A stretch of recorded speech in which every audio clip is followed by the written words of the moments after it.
안녕하세요, 한동화입니다. 오늘은 농촌 체류용 쉼터에 대해서 이야기해 보려고 합니다. 제가 썸네일에 적어 놓은 것처럼 체류용 쉼터 지금 하면 1억 손해 본다라고 얘기를 했는데, 이게 뭐 단순히 어그로를 끌기 위한 과장이 아니고요. 제가 직접 계산을 해봤더니 그 정도 손해를 감수해야 될 수도 있겠더라고요.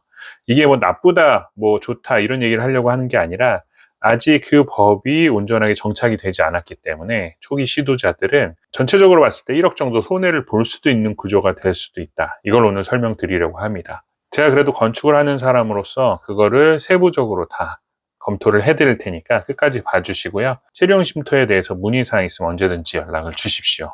우선 체류용 쉼터에 대해서 간단하게 정리를 해보겠습니다. 체류용 쉼터에 대해서 얘기한 많은 자료들이 있으니까 세부적인 것을 한번 찾아봤으면 좋겠고요. 간단하게 정리를 하면 33제곱미터, 즉 10평 정도까지는 확장된 규모의 체류용 쉼터, 즉 기존의 농막 같은 경우는 그 안에서 숙식을 할 수가 없었습니다. 그리고 평수도 6평 정도로 제한이 되었었는데, 체류용 쉼터의 경우 평수가 커졌죠. 10평으로 커지면서 주차장도 개설할 수 있고요. 일정 부분의 데크, 그리고 상수도, 하수도, 화장실을 설치함으로 인해서 어떤 오수 처리 같은 시설도 갖출 수 있게 됐습니다.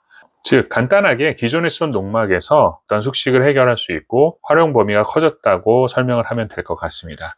그런데 이게 그렇게 간단한 문제가 아닙니다. 조안이 최근에 이제 발표된 것이 있다고 해서 많이 찾아봤는데, 실질적으로는 이게 건축이 아니고 가설 건축물 축조 신고로 이루어진다는 것이 큰 맹점입니다. 왜 그러냐면 가설 건축물이라는 건 아직 법적으로 존치기간이라는 게 정해져 있어요. 그래서 농촌 체류용 쉼터가 처음 나왔을 때도 3년에 한 번씩 축조신고 갱신을 해줘야 되고, 그리고 이게 4번까지 가능해서 12년까지는 가능하다라고 얘기했는데, 어떤 농막이나 체류용 쉼터를 설치하게 되면 그런 기반시설까지 다 하려고 하면 최소한 1억 정도는 가지고 있어야 됩니다. 근데 1억을 들여서 12년밖에 사용을 못한다?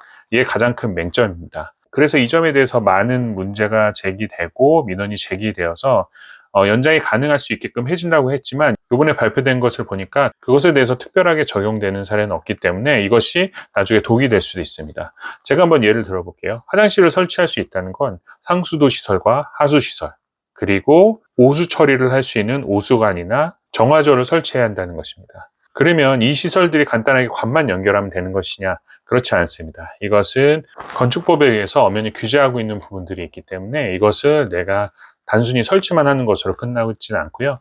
신고를 위한 필증이 반드시 첨부가 되어야 한다면 그것에 대한 비용들도 상당히 많이 들어갑니다.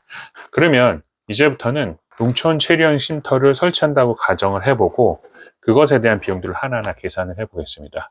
우선 일반적인 농막과 체류용 쉼터의 차이점은 기초부터 강화가 돼야 됩니다. 왜 그러냐면 기존 농막 같은 경우는 어떤 관들이 연결되어 있거나 매설되지 않아요. 그렇기 때문에 기초가 좀 부실해도 축조물에 대한 영향은 많지는 않습니다.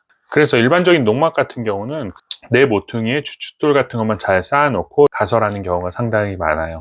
하지만 이게 체류용 쉼터가 되려고 하다 보면 관들이 연결이 돼야 되고 상수도 하수도 전기시설이 연결이 돼야 되기 때문에 축조물 자체가 뒤틀리거나 흔들리거나 그러면 관에 대한 누설이 연결이 되기 때문에 일반적으로 우리가 농막 지을 때 썼던 것보다는 좀 더 강화돼야 되고, 최소한 그 무게 하중을 견디기 위해서는 철근 콘크리트 정도의 기초는 필요할 것입니다. 그러면 일반적으로 이런 기초, 그리고 체류용 쉼터는 주차장도 허용이 돼요.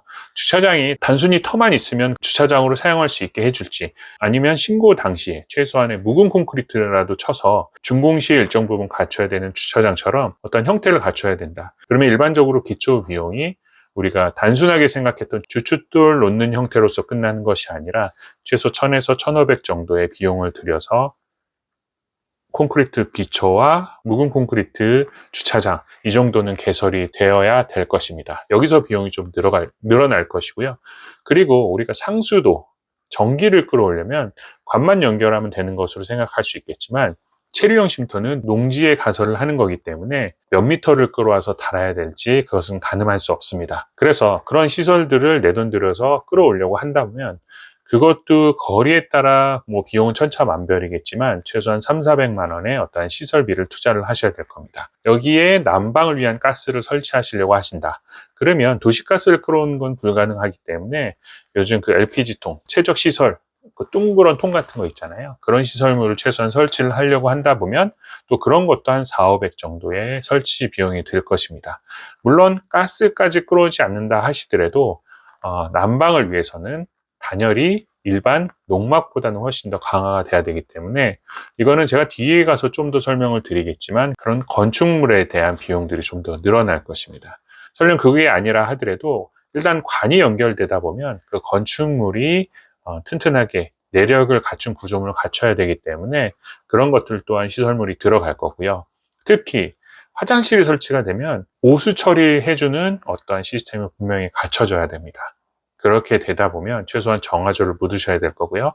정화조 한 개 묻는데 최소한 300~400만 원의 비용이 들 것입니다. 단순하게 정화조를 묻는다고 하더라도 단순하게 내가 정화조 묻었어요, 그 시설 갖췄어요 하는 게 아니라 전문 업자를 통해서 사진도 찍고 묻었던 거 그런 필증들을 반드시 첨부를 하셔야 될 확률이 높습니다. 왜냐하면 공무원들이 설치할 때마다 가서 그것들을 점거하는 것이 아니라 어떤 사진이나 전문 업체의 그런 신고 필증 같은 것을 통해서 모든 행정 처리가 이루어지기 때문에 그런 것들에 대한 비용들이 상당히 늘어날 수가 있습니다. 그러면 제가 지금까지 말씀드린 부대 토목 비용이나 상수도, 하수도, 전기 이런 시설만 하더라도 최소 1,500에서 2,000, 많게는 3,000만 원까지 들어갈 수 있고요.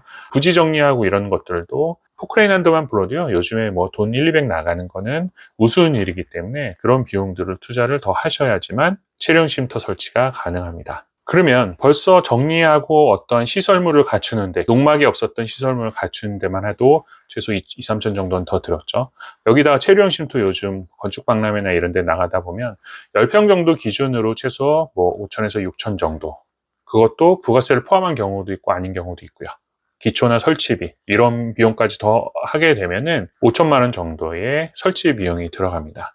그러면 7, 8천 정도의 최소한 내 비용을 들이는데, 여기서 중요한 것은 이것을 3년 단위로 갱신을 해서 무기한 연장해서 쓸 수 있다고 하지만 여기엔 큰 맹점들이 있습니다. 사람 마음이 들어갈 때 마음, 나올 때 마음 다르다고 하는 것처럼 지금은 어떤 그 수요들이 많이 늘어나고 공무원들의 압박과 어떤 정치적인 영향들도 있어서 그런 것들을 오픈해 주는 것처럼 미디어를 통해서 언론 플레이를 많이 했지만 그것들이 문제가 하나둘 생길 때마다 그것이 갱신이 안 된다고 법적으로 잘라버리면 내가 지금까지 투자했던 7, 8천만 원, 즉 이거를 회수해야 되고 원상복귀시켜야 할 확률이 상당히 높습니다. 즉 이건 법적으로 보장받는 건축물이 아니기 때문에 언제든지 시설물의 조건이 부합하지 않게 되면 철거를 해야 됩니다. 그럼 단순하게 그 건축물 자체는 어디다 이동해서 다른 데 설치를 한다 하더라도 앞서 말씀드린 부대 토목이나 이런 설치 비용들을 원상복구하는 것도 최소한 멸실 비용 이런 것들이 2~3천만 원은 들어갈 거고요. 그거에 대한 신고나 서류들도 갖추기 위해선 그런 행정 비용도 분명히 들어갈 것이 뻔합니다. 그래서 갱신이 되지 않으면 이거는 1억 정도 날린다고 보면은 전혀 틀린 말이 아닌데, 그러면 갱신은 쉽게 되느냐? 그러면 사람들이 이런 말 할 수 있겠죠. 뭐 이렇게 많은 사람들이 체류형 쉼터를 원해서 설치를 했는데 갱신은 당연히 되는 것 아닐까? 그거에 대해서 좀 더 유연하게 해주는 것이 아닐까? 그렇게 생각하실 수 있습니다. 하지만 법이라는 것은요, 어떤 상황에서 막혀버리면 개인적인 사정을 봐주는 것이 아닙니다. 예를 들어서 체류형 쉼터의 설치 조건 중에 하나가 현황 도로가 설치되어 있으면 농지라도 설치가 가능하다고 나와 있습니다. 여기서 도로를 따지는 것은 소방법의 위반을 피하기 위함인데요. 왜 그러냐면 불이 났을 때 최소한 소방차가 들어갈 수 있는 공간이 확보가 되어야 사람이 주거할 수 있는 시설을 만들겠다는 취지일 것입니다. 근데 이런 경우가 있을 수 있겠죠. 내가 설치할 때는 현황 도로가 있었는데 그 현황 도로가 없어지는 경우가 있습니다. 토지 개발을 통해서 그 땅의 모양이 변한다던가 길이 막힌다던가 아니면 사람만 겨우 통과할 수 있는 차가 드나들기 힘든 상황이 된다거나, 더 심한 경우는 어떤 이런 사건들이 이슈가 돼서 수년 동안 진행되었던 그런 체류형 쉼터의 가설 건축물 축조 연장이 되지 않는다거나, 그러면 이것은 다시 원상 복귀시켜야 되는 그런 상황이 발생할 수도 있습니다. 그래서 제가 한 가지 말씀드리고 싶은 것은요, 이것이 좋다 나쁘다의 문제가 아닙니다. 아직 미완된 법이기 때문에 너무 섣불리 이런 것들을 내가 실천하다 보면 자칫 잘못했다가는 미비된 법률로 인해서 내가 피해자가 될 수도 있다는 얘기가 됩니다. 법이라는 것이 나에게 유리하게 바뀌어서 과거의 일들을 소급 적용해주면 그나마 이런 피해가 줄겠지만, 만약에 그렇게 되지 않는다면 그 기점 이전에 어떠한 시행되었던 사람들은 큰 손해를 볼 수밖에 없는 상황이 될 수도 있습니다. 그래서 제가 말씀드리고자 하는 것은 무엇이냐면, 조금 귀찮다 하더라도 체류형 쉼터에만 너무 몰입되어 있지 마시고, 건축으로서의 의미가 있는 땅이라면 귀찮은 부분은 있을 수 있겠죠. 개발 행위를 통해서 농지 전용을 해야 된다거나, 아니면 건축물에 대한 어떠한 상황들, 그리고 신고나 절차들이 좀 더 까다로울 수 있겠지만, 분명 말씀드리지만 가설 건축물 축조 신고를 하는 체류형 쉼터와 15평의 어떠한 조그만 건축물, 이것은 외관상으로 보기에는 비슷해 보일 수 있지만, 건축물은 엄연히 법으로 보호되는 내 자산입니다. 가장 대표적인 게 법정지상권입니다. 법정지상권이라는 것은 땅 위에 올라가 있는 건축물을 보호하는 일종의 법입니다. 건축물은 분명히 땅 위에 세워져 있기 때문에 땅의 소유주와 건축물의 소유자가 다를 수 있습니다.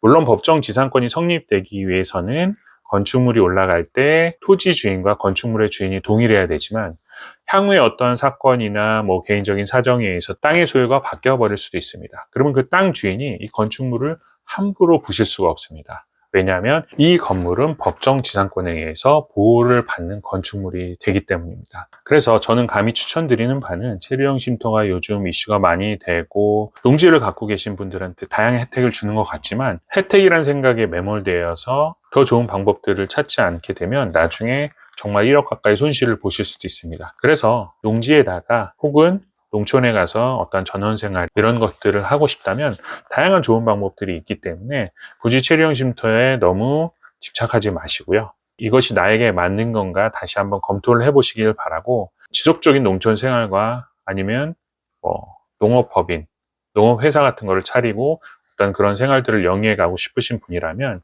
건축적인 부분들, 아니면 영농법인에 대한 사무실이나 어떤 체류 공간들, 이러한 다양한 방법들을 생각해 보시는 것도 상당히 중요할 것 같습니다. 제가 오늘 체류형 쉼터에 대해서 현실적인 내용들 간단하게 한번 알아봤고요. 더 궁금하신 부분이 있으면 언제든지 편하게 연락을 주십시오. 감사합니다.